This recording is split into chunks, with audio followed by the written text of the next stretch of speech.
కాంగ్రెస్ పాలలో తెలంగాణ ఫోక్సో కేసులకు క్యాపిటల్గా మారిందన్నారు బీఆర్ఎస్ నేత ఆర్ఎస్ ప్రవీణ్. ఖమ్మంలో మైనర్ బాలికపై అత్యాచారం జరిగిందని, ఈ ఘటనను ఇద్దరు కార్పొరేటర్లు సెటిల్ చేయాలని చూశారని ఆరోపించారు. నిందితుడిని పోలీసులు రిమాండ్కు పంపారన్నారు. నిందితుడు ఏ పార్టీ అయినా కఠినంగా శిక్షించాలని ఆర్ఎస్ ప్రవీణ్ డిమాండ్ చేశారు. ఈ పోక్సో నేరం ఏంటంటే ఇది ఒక 30-40 సంవత్సరాల పాటు మనిషి యొక్క బాధితుడి యొక్క మానసిక స్థితి మీద ఇంపాక్ట్ చేస్తుంది. వాళ్ళు మామూలు మనుషులు కాలేరు, వాళ్ళ బాధ ఎవరికి చెప్పుకోలేరు. చిన్నపిల్లలు మైనర్ బాలికల మీద జరిగిన దాడి కాబట్టి వాళ్ళు ఏం చెప్పాలో కూడా తెలియని పరిస్థితి. అందుకొరకే పోక్సో అంత సీరియస్ నేరం.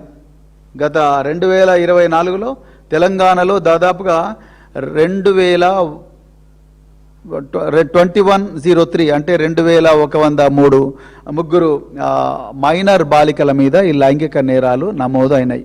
మన రాష్ట్రంలో ప్రతి జిల్లాలో కూడా ఒక ఫాస్ట్ ట్రాక్ కోర్టు కూడా పోక్సో కేసులకు ఉంది. ప్రత్యేకించి కేసీఆర్ గారు ముఖ్యమంత్రి అయిన తర్వాత 2016లో భరోసా సెంటర్లు, సఖీ సెంటర్లు, షీ టీంలు, ఈ ఫాస్ట్ ట్రాక్ కోర్టులన్నీ కూడా వారి హయాంలోనే వచ్చి మహిళలకు సంపూర్ణ రక్షణ కల్పించాలి అనే ఉద్దేశంతో ఇవి పెట్టడం జరిగింది.